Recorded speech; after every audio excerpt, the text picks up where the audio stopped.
প্রিয় ছাত্রছাত্রী, আশা করি তোমরা যে যেখানে আছো ভালো আছো। আমিও তোমাদের দোয়ায় ভালো আছি। তথ্য যোগাযোগ প্রযুক্তি বিষয়ে এটি আমার দ্বিতীয় ক্লাস তোমাদের সাথে।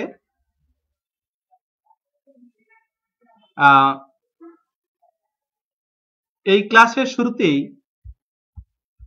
তোমাদের স্বাগতম জানাচ্ছি। তোমরা যারা ইতিমধ্যেই আমার সাথে যোগ দিয়েছ ক্লাসে, তাদের সকলকেই তথ্য যোগাযোগ প্রযুক্তি বিষয়ের পক্ষ থেকে সুস্বাগতম।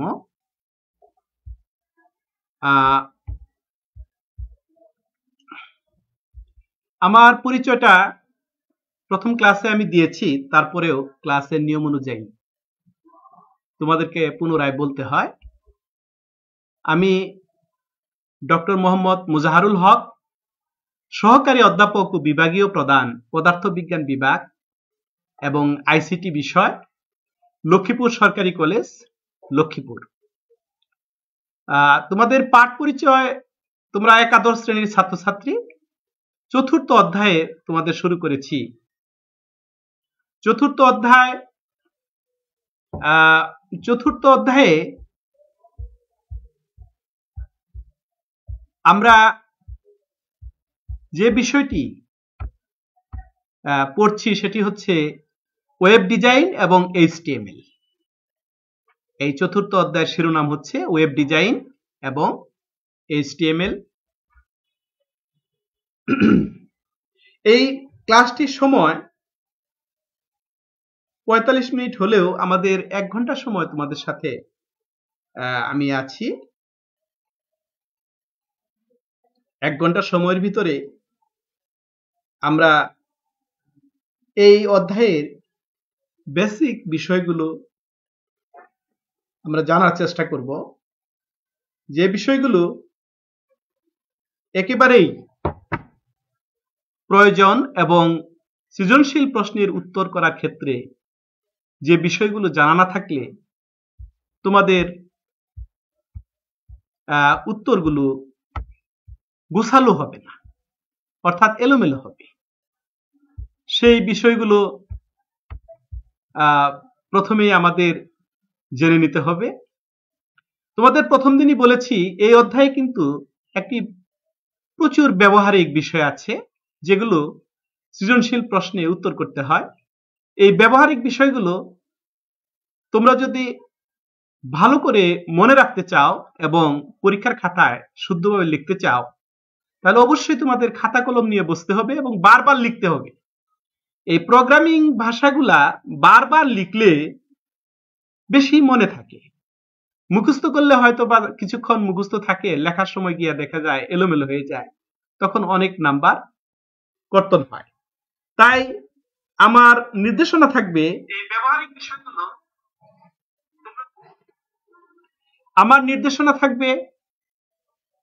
তোমরা বেশি বেশি লিখবে। তারপর বইয়ের বিষয়েও গত ক্লাসে আমি বলেছিলাম যে তথ্য যোগাযোগ প্রযুক্তি, ফরহাদ মঞ্জু লেখা, আরো অনেকে আছে লেখক, কাজল ব্রাদার্স লিমিটেডের বইটি, এটি আমরা সরকারি কলেজ থেকে পাঠ্য করেছি। যদি আরো কিছু বই কিনতে চাও তাহলে সেক্ষেত্রেও বলেছিলাম যে তোমরা তথ্য যোগাযোগ প্রযুক্তি প্রকাশ কুমার দাস লেকচার পাবলিকেশনের বইটিও কিনতে পারো। এদিকে খুব একটা বেশি সময় নেব না। তোমাদের রোল কল, এই রোল কলটা কিন্তু আমাদের খুবই শক্ত হাতে করা হয়। তোমরা হয়তো বুঝতেছো না, একটি সময় আসবে যখন তোমরা বুঝতে পারবে তোমাদের করার কিছু থাকবে না। সেটি হলো ফর্ম ফিল আপের সময় তোমরা যদি এই রোল কলগুলো ঠিক মতো না দাও, তাহলে দেখা যাবে যে তোমাদের 75% উপস্থিতি থাকছে না, তখন একটু ঝামেলা হয়ে যাবে। যাই হোক, এই রোল কলগুলো তোমরা কমেন্ট বক্সে রোল নাম্বার দেবে নাম, রোল নাম্বার কমেন্ট বক্সে দেবে, যেভাবেই দাও না কেন রোল নাম্বারটা শুধু আমাদের কাছে চলে আসবে। পড়ালেখা শুরু করে দেই। ওয়েব পেজ, এই আমাদের এই অধ্যায়টা ওয়েব ডিজাইন এবং এইচটিএমএল দ্বারা, এইচটিএমএল প্রোগ্রাম দ্বারা ওয়েব ডিজাইন করতে হবে, ওয়েব পেজ তৈরি করতে হবে। এটি আমাদের মূল লেখাপড়া এই অধ্যায়ে। ওয়েব পেজটা যত সুন্দরভাবে বানাতে পারবে, ওয়েব পেজটা বানানোটা যত ভালো করে বুঝতে পারবে, ততই এই অধ্যায়ে তোমার পারদর্শিতা সৃষ্টি হবে। তবে আসলে এগুলো ব্যবহারিক দিকটা একটু বেশি বেশি আমাদের দেখতে হবে। তবে ওয়েব পেজ সম্পর্কে বলেছিলাম, একটি ওয়েবসাইটের স্বতন্ত্র কোনো পেজকে ওয়েব পেজ বলা হয়, অর্থাৎ ইন্টারনেট ব্যবহারকারীদের দেখার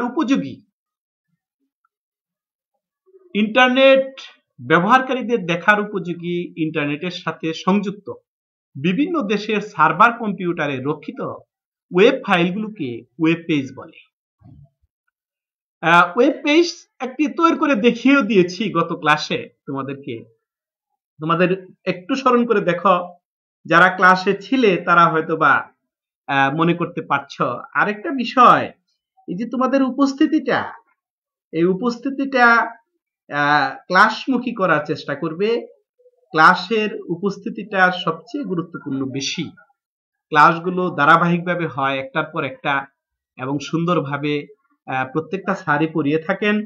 তোমরা ক্লাসের উপস্থিতিটা খুবই কম দেখা যায়, এটা কিন্তু ঠিক নয়। তোমরা 3টি গ্রুপের ক্লাস হচ্ছে এখানে 3টি গ্রুপের ক্লাসের উপস্থিতির সংখ্যাটা খুবই কম। তাহলে আবার বলছি, একটি ওয়েবসাইট ছাড়া তথ্য আদান প্রদান করা সম্ভব নয়। যত তথ্যই ইন্টারনেটের মাধ্যমে আদান প্রদান হোক না কেন, কোনো না কোনো ওয়েবসাইটের অধীনে এই তথ্য আদান প্রদান করতে হবে, তাছাড়া কিন্তু পারবে না। তুমি ফেসবুকের কথা বলবে, ফেসবুকে তুমি তোমার বান্ধবী বা বন্ধুর কাছে ছবি পাঠাবে, মেসেঞ্জারে ছবি পাঠাবে, তুমি যত মাধ্যমেই যত কিছুই পাঠাও না কেন, ছবি পাঠাও, লেখা পাঠাও, ভিডিও পাঠাও, অডিও পাঠাও, কিন্তু তোমাকে কোনো না কোনো ওয়েবসাইটের অধীনে এই কাজটি করতে হবে। সেই ওয়েবসাইটগুলো তৈরি করা হয় কি দ্বারা? ওয়েব পেজ দ্বারা তৈরি করা হয়। সেই ওয়েবসাইটগুলো অসংখ্য ওয়েব পেজ দ্বারা করা হয়। এই ওয়েব পেজগুলা তৈরি করা হয় এইচটিএমএল দ্বারা, এই ওয়েব পেজগুলা তৈরি করা হয় পিএইচপি প্রোগ্রাম দ্বারা। এই পেজগুলোর মধ্যে ছবির পিকচার পেজ থাকে, এইগুলা ভিডিও পেজ থাকে, অডিও পেজ থাকে। তার মানে আমি যে কথাটা তোমাদেরকে বলতে চাচ্ছি সেটি হলো যে ওয়েবসাইট ছাড়া কোনো তথ্য ইন্টারনেটের মাধ্যমে আদান প্রদান করা সম্ভব নয়। ইমেল বলবে কোনো না কোনো ওয়েবসাইটের অধীনে আছে, মেসেঞ্জার বলবে কোনো না কোনো ওয়েবসাইটের অধীনে আছে, তার মানে ওয়েবসাইটটা তোমার লাগবে। সেই কারণে এখানে বলা হয়েছে একটি ওয়েবসাইটের স্বতন্ত্র কোনো পেজকে ওয়েব পেজ বলা হয়, অর্থাৎ ইন্টারনেট ব্যবহারকারীদের দেখার উপযোগী, ইন্টারনেটের সাথে সংযুক্ত বিভিন্ন দেশের সার্ভার কম্পিউটারে রক্ষিত ওয়েব ফাইলকে ওয়েব পেজ বলে। আচ্ছা, এখন আমরা যেহেতু এটা একটা প্র্যাকটিক্যাল চ্যাপ্টার অধ্যায়, তাহলে আমরা একটু দেখে আসি যে আসলে এই যে ওয়েব পেজটা কেমন দেখতে, কেমন ওয়েব পেজটা অবয়বটা আমরা একটু দেখে আসি। আমরা যদি ওয়েব পেজটা দেখে আসি তাহলে কি দেখব? একটা ওয়েব পেজ আমরা একটু দেখে আসি। যেমন মনে করো আমি এখানে এখন কি দেখতে পাচ্ছ তোমরা? এখন দেখতে পাচ্ছ আমার ল্যাপটপটা দেখতে পাচ্ছ। আমি যে ল্যাপটপে তোমাদেরকে পড়াচ্ছি সেই ল্যাপটপটা দেখতে পাচ্ছ। সেই ল্যাপটপে ডেস্কটপে যে আইকনগুলো আছে সেই আইকনগুলো তোমাদের দেখা যাচ্ছে, তোমরা দেখতে পাচ্ছ।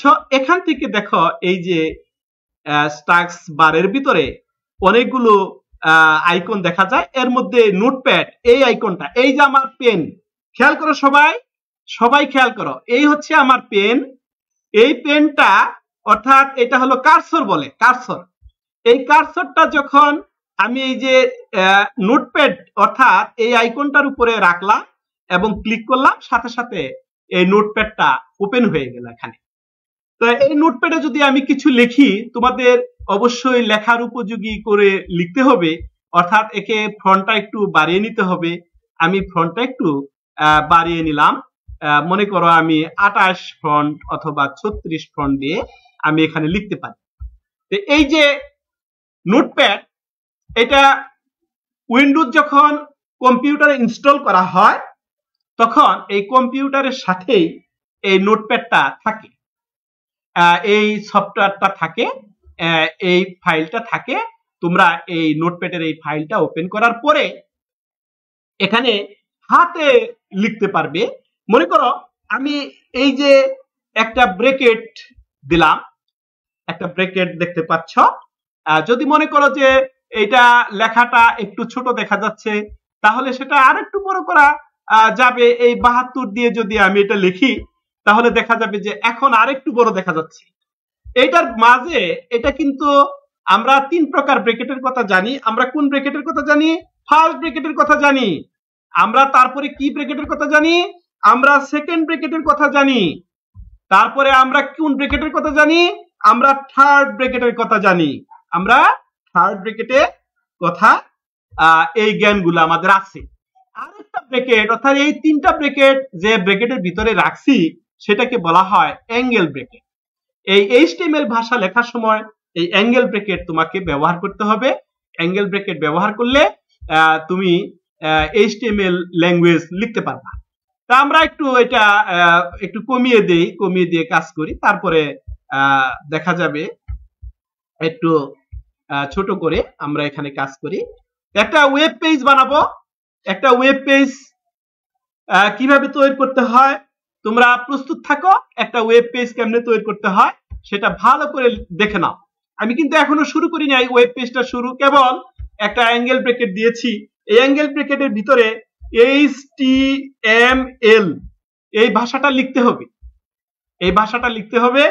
তারপরে তোমাকে যে কাজটি করতে হবে সেটি হচ্ছে, এই যে মনে করো আরেকটি বিষয়, এখন আমি এই কর্নারে নিলাম, এটা একটু ছোট করে দেই, একসাথে দুটো কাজ করি পাশাপাশি, তাহলে তোমাদের কাছে আরেকটু সুবিধা হবে, আরেকটু দেখতে সহজ হবে।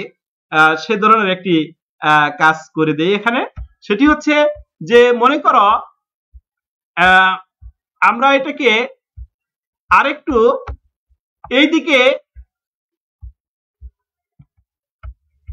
এই দিকটায় ব্রাউজার নিয়ে আসলাম, এই দিকটায়, অর্থাৎ এই ব্রাউজার দিয়ে আমরা এটা ওপেন করব। ব্রাউজারটা এইদিকে নিয়ে আসলাম, অর্থাৎ ওয়েবসাইট যে ওয়েব পেজটা ওপেন করতে হয় কি দ্বারা? ব্রাউজার দ্বারা ওপেন করতে হয়। ব্রাউজারটা রাখলাম ডান দিকে আর নোটপ্যাডটা রাখলাম বাম দিকে। তাহলে ব্রাউজার দিয়ে আমরা এই একটা পেজ যে বানাবো, পেজ বানানোর কৌশলটা একেবারেই সহজ। মনে করো এখানে সেই পেজে যাও, সেই পেজে গিয়ে তুমি এখানে বাংলা দিয়ে দিতে পারো, ইউনিকোড দিয়ে দিতে পারো। তারপর এখানে অল ফাইল দেখিয়ে দিতে হবে, সেই বেস টাইপে অল ফাইল দেখিয়ে দিবে। তাই এই জায়গায় আমার নামে MAZHAR আমার নামে .HTML মাঝার HTML নামে এটা ডেস্কটপে রাখবো একটা পেজ। সাথে সাথে দেখো mazhar.com নামে একটা পেজ তৈরি হয়ে গিয়েছে। এই যে mazhar.com নামে একটি পেজ তৈরি হয়েছে। আমি যদি এই পেজটা ওপেন করি তাহলে এই যে পেজটা এখন দেখা যাচ্ছে, অর্থাৎ এই পেজের মধ্যে এখনো কিছুই লেখা হয় নাই। এই পেজটার ভিতরে আমি এখনো কিছু লিখি নাই। এই পেজটা এখানে দেখা যাচ্ছে, তোমরা নিশ্চয়ই দেখতে পাচ্ছো সবাই। এই পেজটা ওপেন করেছি। এই পেজটার নাম হলো, এই যে দেখো নামটা ছোট ছোট দেখা যাচ্ছে, এই যে এখন একটু বড় হয়েছে, mazhar.html একটি পেজ হয়েছে। তাহলে এই পেজটা মধ্যে কোনো কিছু লেখা হয় নাই, আমরা এই পেজটা ডেভেলপ করতে যাচ্ছি, তৈরি করতে যাচ্ছি। অর্থাৎ এখন আমাকে দুইটা সেকশন করতে হবে, একটি হেড সেকশন করতে হবে, HEAD হেড সেকশন বানাতে হবে। আমাকে আরেকটি সেকশন করতে হবে, এই হেড সেকশন আরেকটি ট্যাগ লিখতে হবে, সেটি হলো টাইটেল ট্যাগ, TITLE। আমরা এখানে পিকচার এটা টাইটেল দিতাম, একটা ছবি মাই পিকচার, অর্থাৎ আমার ছবির পেজ হবে এটা my picture, pic PIC my pic নামে আমি এটা টাইটেল দিলাম। তাহলে HTML মাই পিক নামের এই টাইটেলটা দেওয়া হলো। এখন এটা যদি একটু বড় করে দাও তাহলে পুরাটা দেখা যাবে, এই পুরাটা দেখা যাচ্ছে। হেড ট্যাগ আমি শেষ করে দিব, অর্থাৎ হেড ট্যাগের ইন্ডিং ট্যাগ দিব। এই হচ্ছে HEAD ইন্ডিং ট্যাগ, হেড ট্যাগের ইন্ডিং ট্যাগ। তারপর আরেকটি সেকশন করব যেটাকে বলা হয় বডি সেকশন, অর্থাৎ HTML ট্যাগের ভিতরে দুইটা সেকশন হবে, একটি হচ্ছে হেড সেকশন, আরেকটা হচ্ছে বডি সেকশন। হেড সেকশন মনে করো এই অবস্থায় যদি আমি সেভ করি, এটা এই অবস্থায় সেভ করলাম, সেভ করে যদি এটা আমি রিলোড দেই, ভালো করে খেয়াল করো, এই যে রিলোড দেই তাহলে কি দেখা যাচ্ছে, এই যে মাই পিক এই কথাটা, মাই পিক জিনিসটা কিন্তু পেজের নামটা দেখা যাচ্ছে। এখনো ইন্ডিং ট্যাগ আমি দেইনি, অর্থাৎ এই যে ইন্ডিং ট্যাগের HTML ট্যাগের জায়গায় আমি টাইটেল TITLE অর্থাৎ টাইটেল ট্যাগের ইন্ডিং ট্যাগ, টাইটেল ট্যাগের ইন্ডিং ট্যাগটা আমি দিয়ে দিলাম। HTML ট্যাগটা একবার শেষে, HTML ট্যাগটা একদম শেষে দিব, অর্থাৎ HTML এটা শেষে দিব। এখন এটা সেভ করে যদি, এটা সেভ করলাম, করে যদি এটা রিলোড দেই, তাহলে দেখো এই যে আমার এই টাইটেল বারে এটা একটু হ্যাঁ, এই যে টাইটেল পারে মাই পিক, এই যে মাই পিকটা লিখেছি, এই লাইট মাই পিক লিখেছি, এটা টাইটেল পারে এই যে মাই পিক নামে একটা পেজ দেখা যাচ্ছে, এই যে একটু বড় হয়, কাছে নিলে একটু বড় হয়, এই যে দেখতে পাচ্ছ। আচ্ছা, এখন আরেকটি সেকশন করব, সেই সেকশন হচ্ছে আমরা কিন্তু ওয়েব পেজ তৈরি করছি, যে ওয়েব পেজটার নাম হলো কি নাম দিয়েছি ওয়েব পেজটার, mazhar.html। আচ্ছা, এবার আমি এই জায়গায় বডি সেকশন নামে আরেকটা সেকশন করি, BODY বডি সেকশন নামে আরেকটি সেকশন করলাম। এই বডি সেকশনের ভিতরে আমি এলিমেন্ট গুলা বসাবো। এই যে ব্রাউজার, এইদিকে কিন্তু তোমার অপেরা, গুগল ক্রোম এই দিকে আছে, এইটা কিন্তু হচ্ছে বডি সেকশন। এখন যেখানে কার্সর আমি নাড়াচ্ছি, এখন যে জায়গাটা আমি কার্সর নাড়াচ্ছি, এটা হলো বডি সেকশন, আর এটা হচ্ছে হেড সেকশন। হেড সেকশনের মধ্যে এই যে টাইটেলটা আসছে, এই ওয়েব পেজটা মাই পিক টাইটেল দিয়েছি, মাই পিক, এই মাই পিক টাইটেলটা এসেছে। তাহলে এই বডি সেকশনে আমি কন্টেন্ট দিব, বডি সেকশনে কন্টেন্ট দিব। কন্টেন্ট হলো একটা পিকচার আনার চেষ্টা করব, একটা পিকচার এই ওয়েব ব্রাউজারে, এই যে ওয়েব ব্রাউজার, যে ব্রাউজারের নাম হচ্ছে কি নাম, গুগল ক্রোম, সেই ব্রাউজারের ভিতরে আমি একটা মাই পিক অর্থাৎ আমার ছবি নিয়ে আসার চেষ্টা করব। তাহলে আমার ছবিটা কেমনে আনা যায় এখন একটু দেখো। তাহলে আমি এখানে ইমেজ ট্যাগ ব্যবহার, IMG, এটাকে ইমেজ ট্যাগ বলা হয়। তারপরে SRC সোর্স দিব, অর্থাৎ আমার ছবিটা যে জায়গায় আছে সেখান থেকে আমি নিয়ে আসব। তাহলে এখানে MAZHAR mazhar.html ওইটা ছিল JPG, mazhar.jpg এই নামে আমার ছবিটা সেভ করা আছে, সেখান থেকে আমি ছবিটা নিয়ে আসব। তাহলে দেখো একটু বড় করে দেই। তারপর এইটুক লিখে যদি আমি অ্যাঙ্গেল ব্রেকেট শেষ করে দেই, অর্থাৎ অ্যাঙ্গেল ব্রেকেটটা শেষ করে দিলাম এইটুক লিখে, তাহলেই কিন্তু আমার কাজ হয়ে গেল। এখন আমি এই জায়গাটায় এই বডি ট্যাগটা শেষ করে দিতে পারি, অর্থাৎ BODY, এই বডি সেকশনটা শেষ হয়ে গেল। আরেকটা HTML ট্যাগ ছিল, সেটা কোথায় আছে, সেটা নিচে আছে, অর্থাৎ এই যে HTML ট্যাগটা এখানে। এটাই হচ্ছে মূল গঠন, এটাই হচ্ছে ওয়েব পেজ বানানোর এইচটিএমএল ট্যাগের মূল গঠন আর কি, মূল গঠনের ভিতরে আমরা একটা ইমেজ ট্যাগ বসিয়েছি। এটা এখন এই প্রোগ্রামটাকে সেভ করলাম, সেভ করার পরে এটাকে ছোট করে দিলাম। এখন আমি ব্রাউজারটা ওপেন করলাম, ব্রাউজারটার মধ্যে কিছু আমার ছবি দেখা যাচ্ছে না, ভালো করে খেয়াল করো, ব্রাউজারটা ছবি দেখা যাচ্ছে না। আমি রিলোড দেই, এই জায়গাটায় রিলোড দেই, রিলোড দেওয়ার সাথে সাথে দেখো আমার ছবিটা চলে এসেছে। রিলোড দেওয়ার সাথে সাথে আমার ছবিটা এই যে চলে এসেছে। ছবিটা অত্যন্ত বড় দেখা যাচ্ছে, ছবিটা খুব বড় দেখা যাচ্ছে, অর্থাৎ এই ছবিটা বড় দেখা যাচ্ছে। আমি এই ছবিটা অ্যাট্রিবিউট ব্যবহার করে এটা ছোট করতে পারি, ডানে নিতে পারি, বামে নিতে পারি, আমার ইচ্ছা মতো আমি এই ছবিটা ডিজাইন করতে পারি। এই যে ওয়েব ডিজাইন, এটাই কিন্তু ওয়েব ডিজাইন। দেখো ওয়েব ডিজাইন কি, ওয়েব ডিজাইন এটাই ওয়েব ডিজাইন। দেখো আমি যদি এখানে এই ছবিটার ওয়াইড দেই, WIDTH দিয়ে আমি যদি এখানে ইনভার্টেড কমা দিয়ে 100 লিখি, 100 পিক্সেল বলে এটাকে, 100 পিক্সেল 100 লিখি, এবং হাইট দিয়ে HEIGHT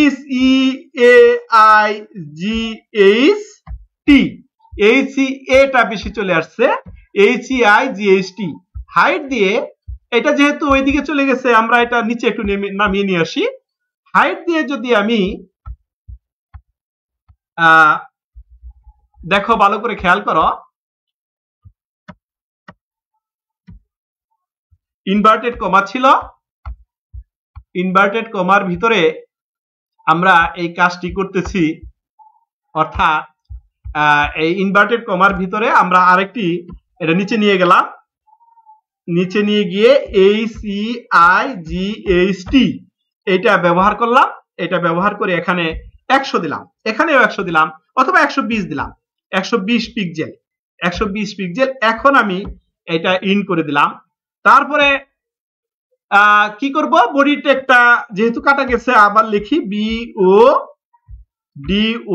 বডি ট্যাগটা আবার লিখলাম। তারপরে HTML ট্যাগটা আবার লিখলাম, HTML ইন্ডিং ট্যাগ, এটাকে ইন্ডিং ট্যাগ বলে।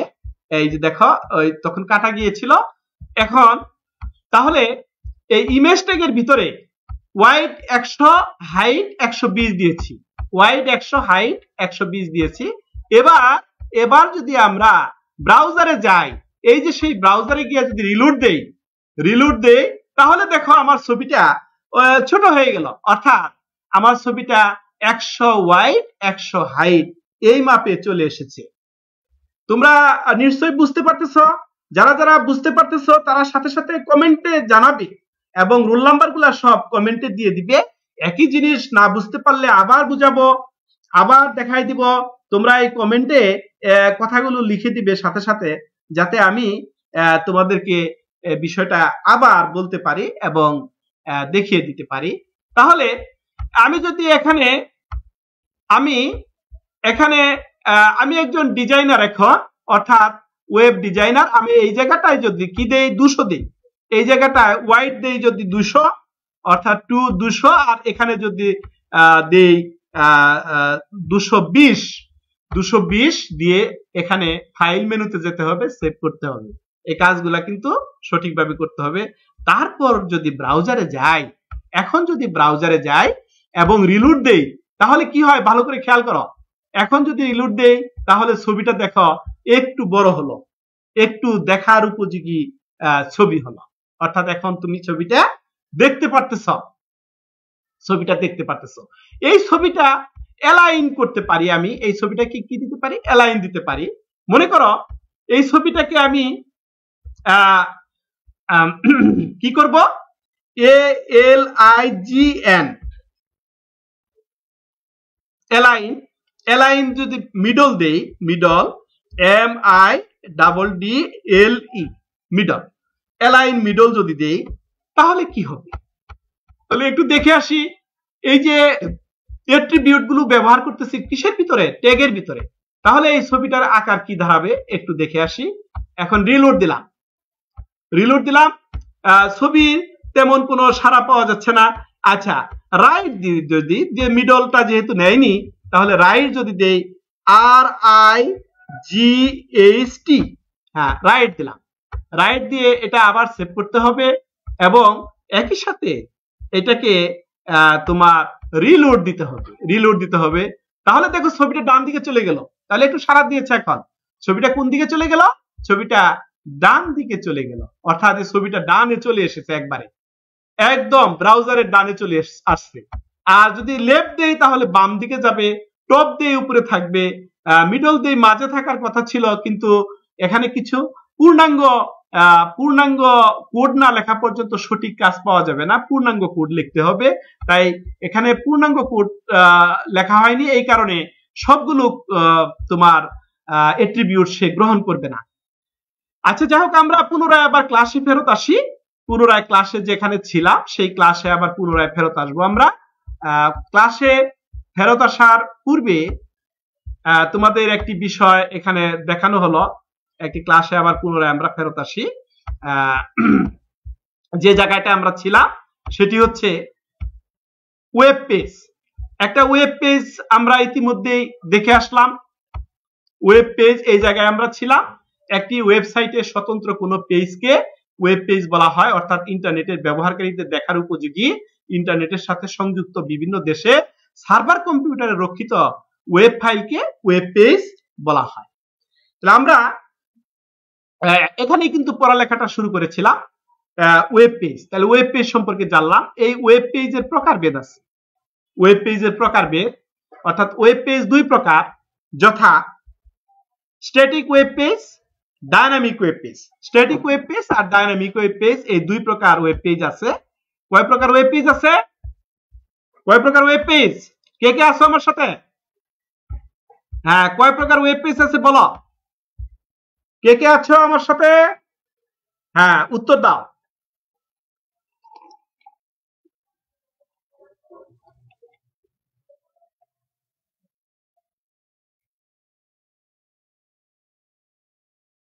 স্ট্যাটিক ওয়েব পেজ আছে আর ডাইনামিক ওয়েব পেজ আছে, অর্থাৎ দুই প্রকার ওয়েব পেজ আছে। এই দুই প্রকার ওয়েব পেজ সম্পর্কে দুই প্রকার কি কি? স্ট্যাটিক ওয়েব পেজ, আরেকটা কি? Dynamic web page. হ্যাঁ, ডাইনামিক ওয়েব পেজ অত্যন্ত গুরুত্বপূর্ণ দুটো বিষয়। এই ডাইনামিক ওয়েব পেজ আসার পূর্বে স্ট্যাটিক ওয়েব পেজের প্রচলন বেশি ছিল। স্ট্যাটিক ওয়েব পেজের প্রচলন বেশি ছিল ডাইনামিক ওয়েব পেজ আসার পূর্বে। স্ট্যাটিক ওয়েব পেজটা কি আসলে, এটা একটু ভালো করে জেনে আসি। যে সকল ওয়েব পেজের তথ্যগুলো, ভালো করে দেখো সবাই, হ্যাঁ একটু মনোযোগ দিয়ে দেখো। আমি বুঝতে পারছি তোমরা সবাই ক্লাসে আছো এবং আমার ক্লাসটা খুব এনজয় করছো, এটা আমি এখান থেকেই বুঝতে পারছি। কারণ হলো যে তোমরা কমেন্ট বক্সে তোমাদের রোল নাম্বারগুলো সঠিকভাবে দিচ্ছ এবং আমার উত্তরগুলাও সঠিকভাবে দিচ্ছ। Thank you everybody. এখন একটু এই স্ট্যাটিক ওয়েব পেজের এটা খেয়াল করো, সংজ্ঞাটা। যে সকল ওয়েব পেজের তথ্যগুলো সাধারণত ওয়েবসাইট চালু করার পর কম পরিবর্তন ঘটে তাকে স্ট্যাটিক ওয়েব পেজ বলে। যেমন HTML ব্যবহার করে গঠিত ওয়েব পেজ হলো স্ট্যাটিক ওয়েব পেজ, অর্থাৎ index.html, rebecca.html এ ধরনের যে ওয়েব পেজগুলো থাকে তাদেরকে স্ট্যাটিক ওয়েব পেজ বলে, অর্থাৎ ডটের পরে HTML থাকতে হবে। কথাগুলো ভালো করে বুঝবা। এখন যদি ভালো করে বুঝে যাও তাহলে আর কোনো সমস্যা হবে না। তাহলে দেখো, HTML দ্বারা যে পেজগুলো গঠন করা হয় সেগুলো স্ট্যাটিক ওয়েব পেজ। এগুলোর বৈশিষ্ট্য হলো, মনে করো পেজটা ওয়েবে আছে। কোথায় আছে? ওয়েবে আছে। ওয়েব কি? ইন্টারনেটে আছে।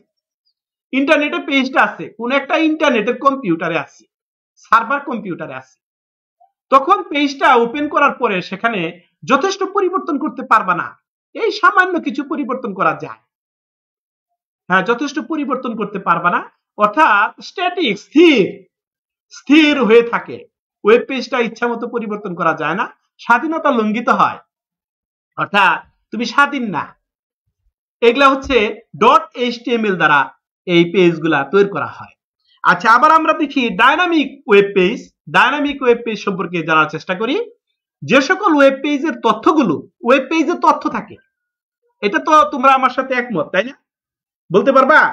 দেখি কে বলতে পারো কি কি তথ্য থাকে ওয়েব পেজে। ওয়েব পেজে কি কি তথ্য থাকে? বলো, 4 প্রকার তথ্য থাকে।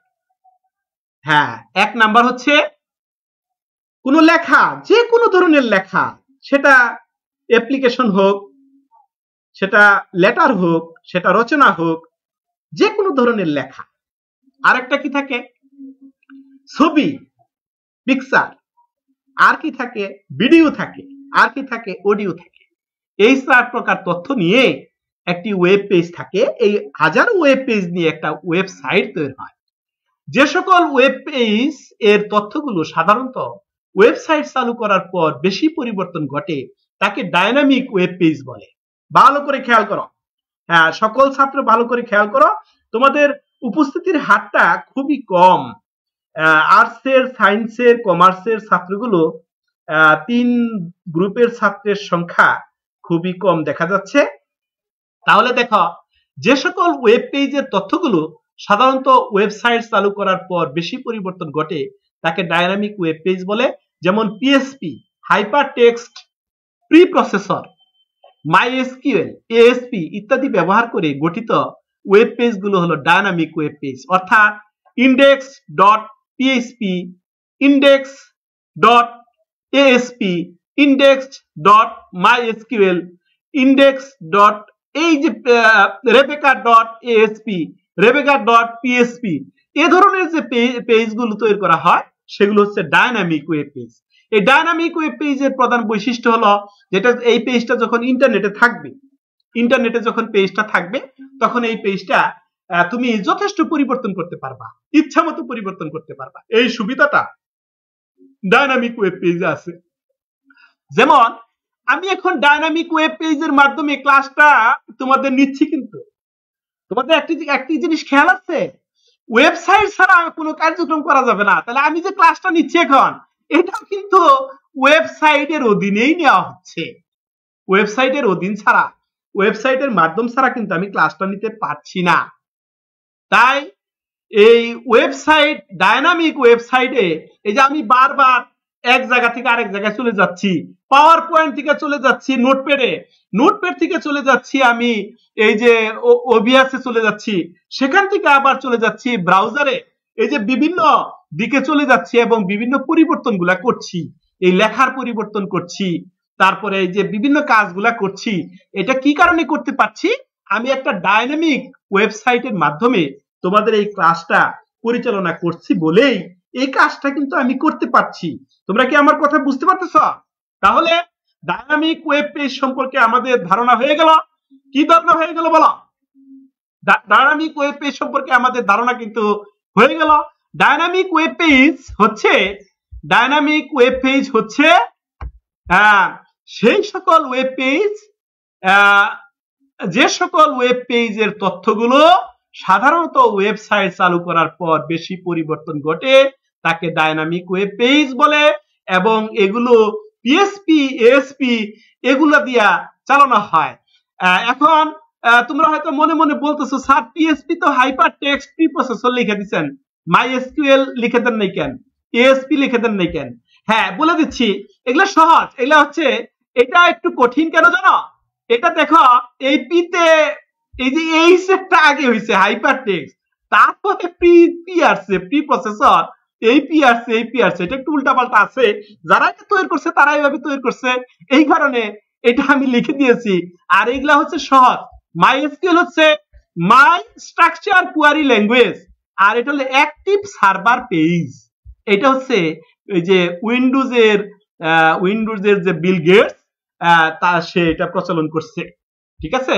এই এএসপিটা সে প্রচলন করছে, উইন্ডোজের বিল গেটস সে এটা প্রচলন করেছে। আর এটা একটা মাইএসকিউএলটা হচ্ছে আসলে একটা ডাটাবেস। এই ডাটাবেস ছাড়া এই এএসপিও চলতে পারে না, এই পিএসপিও চলতে পারে না। ডাটাবেস লাগবে। ডাটাবেস ছাড়া তুমি ডাইনামিক ওয়েব পেজ পরিচালনা করতে পারবে না। কিন্তু স্ট্যাটিক ওয়েব পেজে কিন্তু ডাটাবেস লাগে না। এটা একটা বিশাল বৈশিষ্ট্য, বিশাল একটা বৈশিষ্ট্য। অর্থাৎ স্ট্যাটিক ওয়েব পেজ এবং ডাইনামিক ওয়েব পেজের মধ্যে আরেকটা বড় ধরনের পার্থক্য হলো যে এই ডাইনামিক ওয়েব পেজের ক্ষেত্রে ডাটাবেস লাগে, আর স্ট্যাটিক ওয়েব পেজের ক্ষেত্রে ডাটাবেস লাগে না। আচ্ছা, এবার এবার এই তোমার পরের পৃষ্ঠাতে যাই, পরের পৃষ্ঠাতে দেখি কি আছে। পরের পৃষ্ঠাতে আমরা এখন যাব ওয়েবসাইট সম্পর্কে। এখন পরের পৃষ্ঠাতে আমরা জানার চেষ্টা করব একই জিনিস, অর্থাৎ এই ওয়েব পেজের যে বিষয়টা ছিল ওয়েবসাইটের বিষয়টা একই হবে, শুধু পার্থক্য এটা হলো যে ওয়েব পেজের মাধ্যমে ওয়েবসাইট তৈরি করা হয়। এখানেও স্ট্যাটিক ওয়েবসাইট, ডাইনামিক ওয়েবসাইট আছে, অর্থাৎ একই ডোমেনের অধীনে একাধিক ওয়েব পেজের সমষ্টিকে ওয়েবসাইট বলা হয়।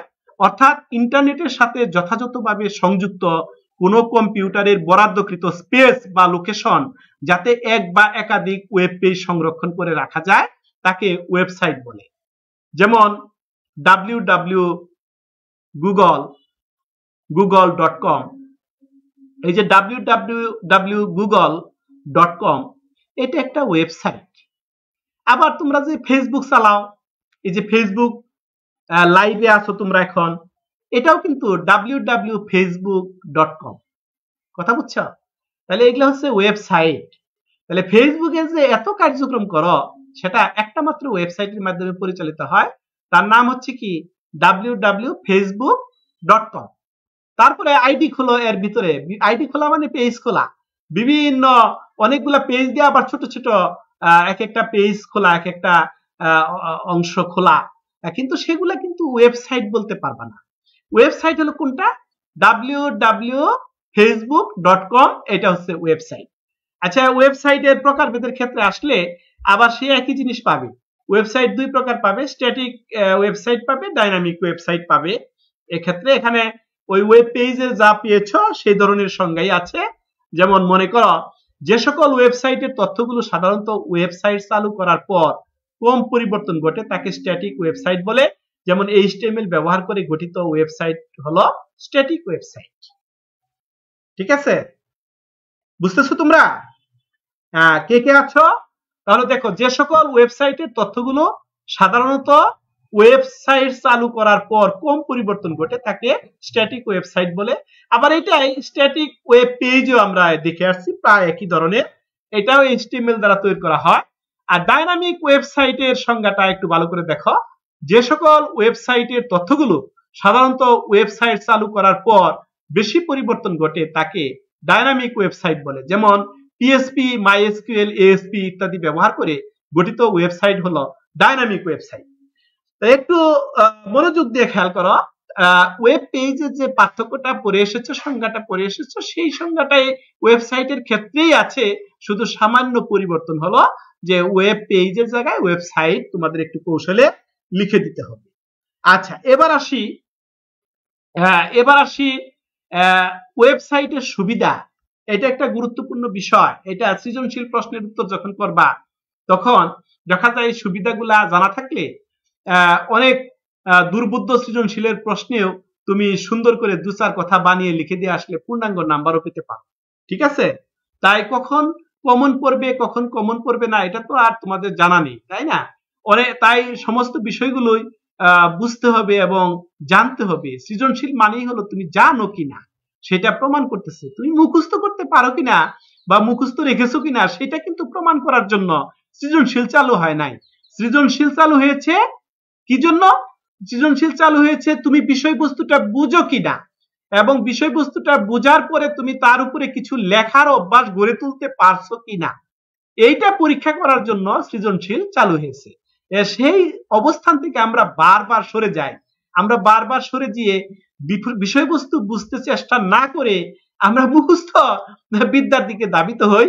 যখন দেখা যায় সেগুলা লিখে দিয়ে আসলে ওই জ্ঞানের 4টা স্তর, অর্থাৎ জ্ঞান স্তর, তারপরে অনুধাবন স্তর, প্রয়োগ স্তর, উচ্চতর দক্ষতা স্তর, এগুলা সঠিকভাবে আসে না। হয়তো বা একটা আসে, দুইটা আসে, সেই অনুযায়ী নাম্বার পাওয়া যায়। তখন তোমাদের মন খারাপ হয়ে যায়, আমি এত লিখলাম কি কারণে আমার নাম্বার এত কম? হ্যাঁ, অমুক একটু ভালো ছাত্র, অমুক ভালো ছাত্র ছিল না, হ্যাঁ ক্লাসে পিছনে ছিল, সে ভালো রেজাল্ট করে ফেললো, আর আমরা ক্লাসের সামনে ছিলাম, আমরা পিছনে চলে গেলাম। কারণ কি? কারণ একটাই যে জ্ঞানের 4টা স্তর সৃজনশীল তোমার ছিল না। জ্ঞানের 4টা স্তর হলো জ্ঞান স্তর, অনুধাবন স্তর, প্রয়োগ স্তর, উচ্চতার দক্ষতা স্তর। এই উত্তর যখন করেছো দেখা গেছে 3-4 পাতা লিখেছো শুধু জ্ঞান স্তর আছে, অনুধাবন স্তর আছে, বাকি স্তর নাই। অথবা প্রয়োগ স্তর আছে, উচ্চতর দক্ষতা স্তর আছে, জ্ঞান স্তর নাই, অনুধাবন স্তর নাই। তাই সেগুলা না থাকার কারণে এই নাম্বার কম আসে, তখন তোমাদের মন খারাপ হয়ে যায়।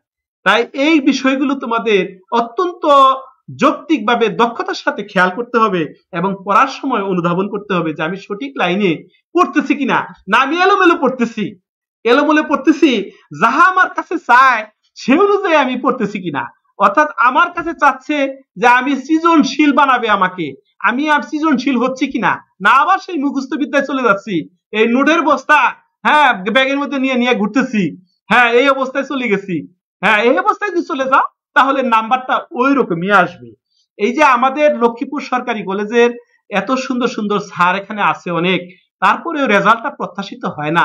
এই যে 150-200 আমরা এ প্লাস ভর্তি করি, মাত্র পায় হলো 8 জন, 9 জন, 17 জন, সব মিলে 17 জন, 3 বিভাগ মিলে। সায়েন্সে ভাই 8 জন, 9 জন, অথচ সায়েন্সে দেখা যায় 150-র মতো এসএসসি তে এ প্লাস পেয়ে ভর্তি হয় এখানে 150-200, কিন্তু পায় হলো 8 জন, 7 জন, 9 জন। কারণ কি? কারণ হলো যে আসলে পড়ালেখার দিকটা, পড়ালেখা কোন ভাবে করতে হবে এই জিনিসটা ছাত্রদের কাছে পরিষ্কার না। ছাত্র এলোমেলো পড়তে থাকে, অর্থাৎ চায় সৃজনশীল বানাতে তারা হয়ে যায় নোটগত, অর্থাৎ নোট বিদ্যার দিকে তারা ধাবিত হয়। একটু ভাবনার জগতে যায় না, একটু অনুধাবনের জগতে যায় না, একটু জ্ঞানের দিকে যায় না, একটু প্রয়োগের দিকে যায় না, একটু উচ্চতার দক্ষতার দিকে যায় না, যায় কোন দিকে? নোট দিয়ে খালি মুখস্থ করে তা উঠায় দেয়। এই ফলশ্রুতিতে এই রেজাল্ট গুলো খারাপ হয়ে আসতেছে। আশা করি তোমরা বিষয়গুলো একটু মনোযোগ দিয়ে আমার সাথে বুঝবে এবং উত্তর করবে, সাথে সাথে উত্তর করবে। ওয়েবসাইটের সুবিধা, 1 নাম্বার সুবিধাটা এখানে দেখা যাচ্ছে। 1 নাম্বার সুবিধা হচ্ছে স্বল্প ব্যয়ে কোনো ব্যবসায়িক প্রতিষ্ঠান তাদের ব্যবসায় প্রসারের জন্য ওয়েবসাইট প্রকাশ করতে পারে। প্রিন্ট মিডিয়ার চেয়ে অনেক কম খরচে আকর্ষণীয় সাইট তৈরি করা যায়। অর্থাৎ এটা দিয়ে বোঝাতে চাচ্ছি যে এই যে বিভিন্ন বিজনেস যারা করেন তাদের এগুলা প্রচারের দরকার পড়ে, টেলিভিশনে বিজ্ঞাপন দেওয়ার প্রয়োজন পড়ে, তারপরে রাস্তার 2 সাইড দিয়ে বিলবোর্ড বানানোর প্রয়োজন পড়ে, তারপরে প্রয়োজন পড়ে লিফটের তৈরি করে বিলি করার প্রয়োজন পড়ে। আসলে এই সমস্ত করতে গেলে অনেক টাকা তাদের খরচ হয়। যেমন টেলিভিশনে একটা বিজ্ঞাপন দিতে গেলে অনেক টাকা খরচ হয়। তারপরে মনে করো রাস্তার 2 ধারে বিলবোর্ড তৈরি করতে গেলে তাদের অনেক খরচ হয়। তারপরে মনে করো লিফটের তৈরি করে বিলি করতে গেলেও অনেক খরচ হয়। এখানে বলছে, যুক্তি দেখাচ্ছে যে যদি ওয়েবসাইটের মাধ্যমে প্রচার করা হয়, আর পৃথিবীর সকল মানুষ যেহেতু ধীরে ধীরে ওয়েবসাইটের দিকে ধাবিত হচ্ছে, ফেসবুকের দিকে ধাবিত হচ্ছে, তাই ওখানে যদি প্রচার করা হয় তাহলে খরচটা অনেক কম হবে। এই কথাটা বলতেছে এই লাইনটি দ্বারা, অত্যন্ত যৌক্তিক একটি কথা বলছে। তারপরে আসি 2 নম্বর সুবিধার কথা আসি। ওয়েবসাইটে প্রকাশিত তথ্য যে কেউ যে কোনো সময় যে কোনো স্থান থেকে দেখতে পারে। এটা অত্যন্ত সুন্দর একটি কথা। যেমন মনে করো বিলবোর্ড বুঝো তো, রাস্তার 2 পাশে এই যে বড় বড় করে ছবি টাঙায় রাখে যে এই অমুক টুথপেস্টটা খুব ভালো, এটা লেখা রাখে বিলবোর্ডের ভিতরে। সেখানে দেখো অল্প কিছু লোক দেখতে পারে, সেটা কিন্তু বাংলাদেশে যদি বিলবোর্ডটা তৈরি করে আমেরিকার মানুষ দেখতে পারে না। আর ওয়েবসাইটে দিলে সারা পৃথিবীর সকল মানুষ একই সময় দেখতে পায়। এই কথাটা বলতে চাচ্ছে। আচ্ছা, এবার 3 নম্বর সুবিধার দিকে যাই। ওয়েবসাইটে লেখার পাশাপাশি ছবি, গ্রাফিক্স, অডিও এবং অ্যানিমেশন যুক্ত করা যায়। খুবই যৌক্তিক একটি কথা বলছে। তুমি যদি বিলবোর্ডের মাধ্যমে টুথপেস্টের বিজ্ঞাপন দাও তাহলে সেখানে তুমি গ্রাফিক্স ব্যবহার করতে পারবা না, অডিও ব্যবহার করতে পারবা না, অ্যানিমেশন ব্যবহার করতে পারবা না, ঠিক আছে? কিন্তু তুমি যদি ওয়েবসাইটের মাধ্যমে সেই বিজ্ঞাপনটা দাও তাহলে তুমি অডিও এবং অ্যানিমেশন যুক্ত করতে পারবা। যেমন রাস্তার ধারে যে বিলবোর্ড, সেখানে গিয়ে যদি বলো এই টুথপেস্টের দাম কত, সে বলতে পারবে না। অথচ তুমি ওয়েবসাইটের মাধ্যমে যদি সেখানে অ্যানিমেশন করা থাকে তাহলে তুমি বলার সাথে সাথে সে বলে দিবে যে এত টাকা দাম, অথবা ক্লিক করার সাথে সাথে দামটা উঠে আসবে, মানটা উঠে আসবে, বিভিন্ন ভাবে ব্যাখ্যাটা উঠে আসবে। এই কথাটা বলছে। আচ্ছা, 4 নম্বরে ওয়েবসাইটে তাৎক্ষণিক তথ্য প্রকাশ করা যায়। ওয়েবসাইটে তাৎক্ষণিক যে কোনো সময় যে কোনো জায়গা থেকে তুমি তথ্য প্রকাশ করতে পারবে তাৎক্ষণিক। আর একটা বিলবোর্ড তৈরি করতে গেলে অথবা টেলিভিশনে বিজ্ঞপ্তি দিতে গেলে তোমাকে অনেক কষ্ট করতে হবে, অনেক কষ্ট করতে হবে, অনেক সময় ব্যয় হবে। হ্যাঁ, আচ্ছা, এই কথাটা বলতে চাচ্ছে। তারপরে দেখি 5 নম্বর সুবিধাটা কি বলতে চাচ্ছে। ওয়েবসাইট থেকে প্রয়োজনীয় তথ্য ডাউনলোড করা যায়, বিশাল একটা বিষয়। এখন ওই যে বিলবোর্ড থেকে তো আর বাসায় নিয়ে যেতে পারবা না, এখন নিয়ে যাওয়া যাবে, ছবি তুলে নিয়ে যাওয়া যাবে। একটা পদ্ধতি বের হয়েছে, মোবাইল দিয়ে ছবি তুলে নিয়ে যেতে পারবা, কিন্তু ওয়েবসাইট থেকে ডাউনলোড করে তুমি একেবারে তোমার কম্পিউটার নিয়ে রেখে দিতে পারবা এবং মাঝে মাঝে সেটা দেখতে পাবা যে বিজ্ঞাপনটা কি ছিল, তথ্যটা কি ছিল। আচ্ছা, 6 নম্বর সুবিধার কথা বলতেছে, যে কোনো তথ্য জানার সবচেয়ে সহজ মাধ্যম হলো ওয়েবসাইট। যে কোনো সময়ে যে কোনো স্থানে তাপমাত্রা, রেল ও প্লেনের সময়সূচি, ভাড়া ইত্যাদি জানা যায়। হ্যাঁ, এটা একটা বিশাল সুবিধা। তোমরা একটু খেয়াল করে দেখো, আমার ছাত্রছাত্রী যারা তোমরা এখানে ক্লাসে যোগ দিয়েছ, তারা একটু 6 নম্বরটা একটু খেয়াল করে দেখো। যে কোনো তথ্য জানার সবচেয়ে সহজ মাধ্যম হলো ওয়েবসাইট। হ্যাঁ, যে কোনো সময়ে যে কোনো স্থানের তাপমাত্রা, এই যেমন তোমার বাংলাদেশের আজকে তাপমাত্রা কত, আমেরিকার আজকে তাপমাত্রা কত, মধ্যপ্রাচ্যের আজকে তাপমাত্রা কত, আফ্রিকার তাপমাত্রা কত, আমাজন জঙ্গলের তাপমাত্রা কত, সব কিন্তু ওয়েবসাইট থেকে সাথে সাথে জানা যায়। কিন্তু অন্য কোনো জায়গা থেকে জানতে হলে বেশ কষ্ট পোহাতে হয়। রেল প্লেনের সময়সূচিও জানা যায় এই ওয়েবসাইটের মাধ্যমে। তারপরে ভাড়া ইত্যাদি সবকিছুই ওয়েবসাইটের মাধ্যমে তাৎক্ষণিক তড়িৎ জানা যায়। আচ্ছা, এবার আসি 7 নম্বর যে সুবিধার কথা বলছে, কোন প্রোডাক্ট উৎপাদ, যে প্রোডাক্টটা উৎপন্ন করা হয় সেটা কোনো বিষয় সম্পর্কে বা কোনো বিষয় সম্পর্কে ব্যবহারকারীদের কাছ থেকে মতামত জানা যায়। হ্যাঁ, তুমি যদি নিজ দিয়ে মন্তব্য লিখে দাও যে এটা কতদিন টিকবে, এটা দামটা আর একটু কম হবে কিনা, তাহলে সাথে সাথে ওই পাশ থেকে সে উত্তরে জানিয়ে দেয় যে এই অবস্থা হবে। ডাইনামিক ওয়েবসাইটের একটা সুবিধা আছে। আচ্ছা, এবার ওয়েবসাইটের সুবিধা 8 নম্বরে কি বলছে, ঘরে বসে যে কোনো বিষয়ে প্রশিক্ষণ নেওয়া যায়, বিশাল একটা বিষয়। এই যে করোনাকালীন সময়ে আমরা ঘরে বসে ক্লাস করছি, ঘরে বসে বিভিন্ন দেশের ডিগ্রি নিচ্ছি। হ্যাঁ, এটা ওয়েবসাইট আছে বলে এই সুযোগটা আমরা গ্রহণ করতে পারছি। ওয়েবসাইট না থাকলে কিন্তু এটা সম্ভব হতো না। এটা একটা বিশাল গুরুত্বপূর্ণ বিষয়। এই করোনাকালীন সময়ে ওয়েবসাইটের একটি গুরুত্বপূর্ণ সুবিধা। ওয়েবসাইট চালু করার পদ্ধতি, ওয়েবসাইট কেমনে চালু করবা, তো অনেক গল্প তো স্যার শুনালেন, এখন আমি একটা ওয়েবসাইট চালু করতে চাই, আমার একটু পরামর্শ দেন।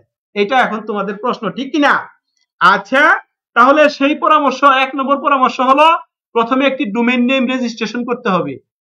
তুমি মনে করো www, তোমার নাম হচ্ছে কি, তোমার নাম হচ্ছে আলম, www.alom.com, একটা ডোমেইন নেম রেজিস্ট্রেশন করতে হবে। ওই যে আইকেন যে ডোমেইন নেম রেজিস্ট্রেশন করে তাদের কাছে অ্যাপ্লাই করতে হবে, তারা একটা ডোমেইন নেম রেজিস্ট্রেশন করে দিবে। 2 নাম্বার পদক্ষেপটা কি গ্রহণ করবা, ওয়েব পেজ গুলো ডিজাইন করতে হবে। এই যে আমি কিছুক্ষণ আগে আমার ছবিটা ডিজাইন করে দেখালাম, একটু বড় করলাম, একটু ছোট করলাম, ডান দিকে নিলাম, বাম দিকে নিলাম, এটাই হচ্ছে ওয়েবসাইট ডিজাইন। আরো অনেক কাজ করা যায়, ছবিটা আর একটু উজ্জ্বল করা যায়, ছবিটা একটু বাঁকা করা যায়, ছবিটার ব্যাকগ্রাউন্ড চেঞ্জ করা যায়, আরো অনেক কিছু কাজ কিন্তু এখানে করা যায়। বুঝতে পারছো? হ্যাঁ, এগুলাই হচ্ছে ওয়েব পেজ গুলো ডিজাইন। এই ডিজাইনটা তুমি করবা, যথাযথ তোমাকে ডিজাইন করতে হবে।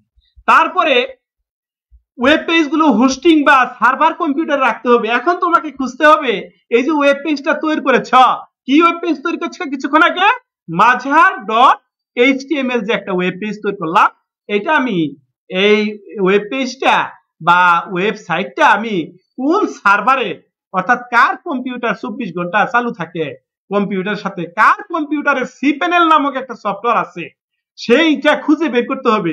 খুঁজে বের করে তারে বলতে হবে যে আমার ওয়েব পেজ, আমার ওয়েবসাইট, আমার ওয়েব পেজ গুলো আপনার এই কম্পিউটারে, আপনার এই সার্ভার কম্পিউটারে আমি রাখতে চাই, আমাকে রাখতে হলে আপনি কত টাকা নেবেন, তার সাথে দরদাম করে ঠিক করতে হবে। তাহলে হোস্টিং করতে হবে। হোস্টিং হলো এটাই যে সার্ভার কম্পিউটার, যে কম্পিউটার 24 ঘন্টা ইন্টারনেটের সাথে যুক্ত থাকে,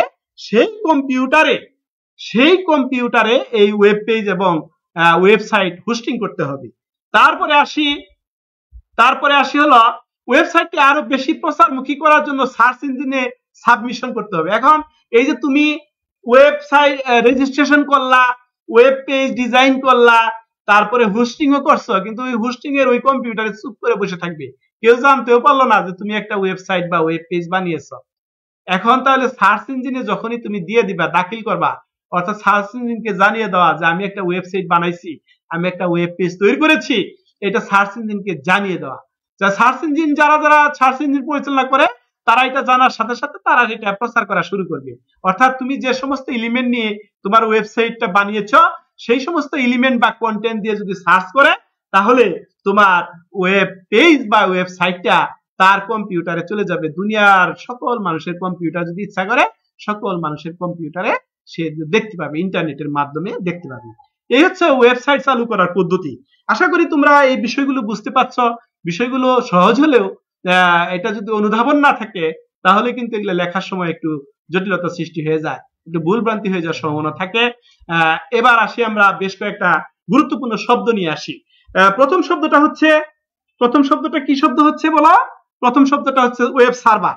ওয়েব সার্ভার ইন্টারনেটের সাথে সার্বক্ষণিক যুক্ত যে কম্পিউটারে ওয়েবসাইটকে হোস্ট করা হয় তাকে ওয়েব সার্ভার বলা হয়। ওতে সার্ভার কম্পিউটার, অর্থাৎ 24 ঘন্টা যে কম্পিউটারটা ইন্টারনেটের সাথে যুক্ত থাকে এবং যে কম্পিউটারে সিপ্যানেল জাতীয় সফটওয়্যার থাকে যেখানে হোস্টিং করা যায়, সিপ্যানেল এই সফটওয়্যারের নাম। এই সফটওয়্যারগুলো থাকতে হবে এবং 24 ঘন্টা ইন্টারনেটের সাথে যুক্ত থাকতে হবে। ক্লায়েন্ট কম্পিউটার, তোমার আমার কম্পিউটার হচ্ছে ক্লায়েন্ট কম্পিউটার। তুমি যে কম্পিউটার দিয়ে তো এই আজকের ক্লাসটা দেখতেছ, এটা ক্লায়েন্ট কম্পিউটার। আমি যে কম্পিউটারতে যে ক্লাসটা পরিচালনা করতেছি, এটাও ক্লায়েন্ট কম্পিউটার। যে কম্পিউটার থেকে ওয়েব পেজ ব্রাউজ করা হয় তাকে ক্লায়েন্ট কম্পিউটার বলে। এই কম্পিউটারে অবশ্যই ইন্টারনেটের সংযোগ এবং ওয়েব ব্রাউজার প্রোগ্রাম থাকতে হবে। ওয়েব ব্রাউজার প্রোগ্রাম থাকতে হবে, তাছাড়া কিন্তু সম্ভব নয়। আচ্ছা, সার্ভার কম্পিউটার। সার্ভার কম্পিউটার হলো ওই কম্পিউটার যে কম্পিউটারগুলো 24 ঘন্টা ইন্টারনেটের সাথে যুক্ত থাকে, অর্থাৎ ওয়েবসাইট বা ওয়েব পেজগুলো যে কম্পিউটারে সারাক্ষণ সংরক্ষিত থাকে তাকে সার্ভার কম্পিউটার বলে। এই কম্পিউটারকে সার্বক্ষণিক ইন্টারনেটের সাথে যুক্ত থাকতে হয়। আর ওয়েব ব্রাউজার হচ্ছে এই যে ওয়েব পেজগুলো ইচ্ছা করলে দেখতে পাবা না, কারোর সহযোগিতা লাগতে হবে, একটা সফটওয়্যারের সহযোগিতা নিতে হয়, সেই সফটওয়্যারগুলোকে বলা হয় ব্রাউজার। ওয়েব ব্রাউজার হলো ওয়ার্ল্ড ওয়াইড ওয়েব রিসোর্স থেকে তথ্য খুঁজে বের করা, উপস্থাপন করা এবং সংরক্ষণ করার একটি অ্যাপ্লিকেশন সফটওয়্যার। এই হচ্ছে ওয়েব ব্রাউজার। তোমরা নিশ্চয়ই বুঝতে পারতেছ। তাহলে ওয়েব ব্রাউজার হলো ওয়ার্ল্ড ওয়াইড ওয়েব রিসোর্স থেকে তথ্য খুঁজে বের করা বা উপস্থাপন করা এবং সারাক্ষণ সংরক্ষণ করার একটি অ্যাপ্লিকেশন সফটওয়্যার। আচ্ছা, এবার ওয়েব ব্রাউজিং সফটওয়্যার ব্রাউজিং কেমনে করতে হয়? ইন্টারনেটে ব্রাউজিং মানে হচ্ছে এক ওয়েব পেজ থেকে অন্য ওয়েব পেজে ভ্রমণ বা ভিজিট করা। ইন্টারনেটের মাধ্যমে ওয়েব ব্রাউজিং করে ওয়ার্ল্ড ওয়াইড ওয়েবের তথ্য সমুদ্র থেকে ওয়েব পেজ সমূহ দেখা বা তথ্য সংগ্রহ করা যায়। ইন্টারনেটের ব্রাউজিং মানে হচ্ছে একটা ওয়েব পেজ আছে, সেখান থেকে আরেকটা ওয়েব পেজে গেলা, এটাকেই ব্রাউজিং বলা হয়, ভিজিট করা। ইন্টারনেটের মাধ্যমে ওয়েব ব্রাউজিং করে ওয়ার্ল্ড ওয়াইড ওয়েব এর মহা তথ্য সমুদ্র, এই যে WW, এটা হচ্ছে একটা মহা তথ্য সমুদ্র বলা হয় একে। এই তথ্য সমুদ্র থেকে পেজ সমূহ দেখা বা তথ্য সংগ্রহ করাই হচ্ছে তোমার এই ওয়েব ব্রাউজিং এর কাজ। তোমরা কি এই জিনিসগুলো বুঝতে পারতেছ? তোমরা মাঝে মাঝে আমাকে একটু জানিও। হ্যাঁ, জি স্যার, বুঝতে পারতেছ, থ্যাংক ইউ। ফাতেমা, হ্যাঁ বুঝতে পারতেছো না? আচ্ছা, ধন্যবাদ। আচ্ছা, মমতাজ বেগম বুঝতে পারতেছ, ভেরি গুড। আচ্ছা, এবার আসি ওয়েব ব্রাউজিং সফটওয়্যার কোনগুলো। যেমন এই যে এখানে কয়েকটা ওয়েব ব্রাউজিং সফটওয়্যারের কথা বলা হয়েছে: internet explorer, Mozilla Firefox, Google Chrome, safari, Opera mini ইত্যাদি। এগুলাকে কি বলা হয়? ওয়েব ব্রাউজিং সফটওয়্যার বলা হয়। ইন্টারনেট এক্সপ্লোরার এটা উইন্ডোজ দেওয়ার সাথে সাথে ইনস্টল হয়ে যায়। মজিলা ফায়ারফক্স এটা ইন্টারনেট থেকে নামিয়ে ইনস্টল করতে হয়। তারপর গুগল ক্রোম এটাও ইন্টারনেট থেকে নামিয়ে ইনস্টল করতে হয়। সাফারি এটাও ইন্টারনেট থেকে নামিয়ে তোমার ইনস্টল করতে হয়। অপেরা মিনি এটাও ইন্টারনেট থেকে নামিয়ে ইনস্টল করতে হয়। তারপরে ইউসি ব্রাউজার, আরো অনেক ব্রাউজার আছে, তার মধ্যে 5টি গুরুত্বপূর্ণ ব্রাউজার তোমাদের বইয়ের মধ্যে লেখছে, সেটা আমি এখানে তুলে ধরেছি। এবার আসি সার্চ ইঞ্জিন। সার্চ ইঞ্জিন হচ্ছে এমন এক ধরনের টুল বা সফটওয়্যার যার সাহায্যে ইন্টারনেটের অজস্র ওয়েব সার্ভার থেকে সহজেই যে কোনো তথ্য খুঁজে বের করা যায়। তাহলে সার্চ ইঞ্জিন তোমার ওয়েব পেজটা বা আরেকজনের ওয়েবসাইটটা বা আরেকজনের গুরুত্বপূর্ণ ওয়েব পেজ ওয়েবসাইটটা তুমি সহজে যাতে তুমি খুঁজে বের করতে পারো, তার জন্য একটা সফটওয়্যার তৈরি করা হয়েছে। সেই সফটওয়্যারের নাম দিচ্ছে সার্চ ইঞ্জিন। এই অতি সহজ কথা। অর্থাৎ ইন্টারনেটে যে এই যে তথ্যগুলো লুকায় থাকে বিভিন্ন সার্ভার কম্পিউটারে, সেগুলো যাতে তুমি সহজে বের করে নিয়ে আসতে পারো, এই বের করে নিয়ে আসার জন্য একটা কৌশল মানে সফটওয়্যার, সেই সফটওয়্যারটাই হচ্ছে সার্চ ইঞ্জিন। সার্চ ইঞ্জিন হচ্ছে এমন এক ধরনের টুল বা সফটওয়্যার যার সাহায্যে ইন্টারনেটের অজস্র ওয়েব সার্ভার থেকে সহজেই যে কোনো তথ্য খুঁজে বের করা যায়। আচ্ছা, সার্চ ইঞ্জিন, জনপ্রিয় সার্চ ইঞ্জিন গুলো হচ্ছে Google, Yahoo, ASK, Bing, MSN, AOL, AltaVista ইত্যাদি। এগুলো হচ্ছে জনপ্রিয় সার্চ ইঞ্জিন। এগুলা ব্যবহার করে এক এক দেশে এক একটা ব্যবহার করে। আমাদের দেশে বেশিরভাগ ব্যবহার হয় গুগল। গুগল আমাদের দেশে সবচেয়ে বেশি ব্যবহার হয়। আচ্ছা, তারপরে সার্চ পদ্ধতি, কিভাবে সার্চ করতে হয়। ক্লায়েন্ট কম্পিউটার মানে তোমার কম্পিউটার, ব্রাউজার সফটওয়্যার চালু করে অ্যাড্রেস বারে সার্চ ইঞ্জিনের ঠিকানা লিখে এন্টার চাপলে ওই সার্চ ইঞ্জিনের ওয়েব পেজটি ওপেন হবে। এই সার্চ ইঞ্জিনের ওয়েব পেজটি ওপেন হবে। তাহলে কি করবা, তুমি সার্চ ইঞ্জিন চালু করবা, চালু করে অ্যাড্রেস বার আছে সেখানে, যে আমি দেখালাম কিছুক্ষণ আগে অ্যাড্রেস বারে টাইটেল দেখালাম, সেই অ্যাড্রেস বারে তুমি যে বিষয়টা খুঁজতে চাও সেই বিষয়টা লিখে দিবা, তাহলে সেটা তোমার কম্পিউটারে চলে আসবে। সার্চ পদ্ধতি 2, সার্চ ইঞ্জিনের সার্চ বক্সে কিছু লিখে এন্টার চাপলে সে সম্পর্কিত বিভিন্ন ওয়েব পেজের লিংক তালিকা প্রদর্শিত হবে। তারপরে হলো 3 নাম্বার, যেখান থেকে উপযুক্ত সাইটটির উপর ক্লিক করে ওয়েবসাইটটি ওপেন করা যাবে, সেখান থেকে তুমি যে ওয়েবসাইটটা তুমি ঢুকতে চাও সেই ওয়েবসাইটটাতে তুমি ক্লিক করবা, তাহলে সেই ওয়েবসাইটটা ক্লিক করার সাথে সাথে সেই ওয়েবসাইটে তুমি চলে যাবা। ধন্যবাদ এভরিবডি, আজকে অনেকক্ষণ আমার সাথে তোমরা ছিলে, তোমাদেরকে অসংখ্য ধন্যবাদ। তোমরা আমার এই ক্লাসটি করেছ, আমি আশা করি তোমাদের ভালো লেগেছে আমার এই ক্লাসটি। তোমরা প্রতি ক্লাসে যুক্ত থাকবে এবং নতুন নতুন তথ্য নিয়ে আমি তোমাদের সামনে নিয়মিত হাজির হব একটা নির্দিষ্ট সময় ইন্টারভেল দিয়ে, এবং এই পুরা চ্যাপ্টারটাই নোটপত্র তথ্য দিয়ে সাজিয়ে তোমাদের সামনে উপস্থাপন করব। আশা রাখি তোমরা দোয়া রাখবে আমি যেন সুস্থ সবল থাকি। আল্লাহ হাফেজ।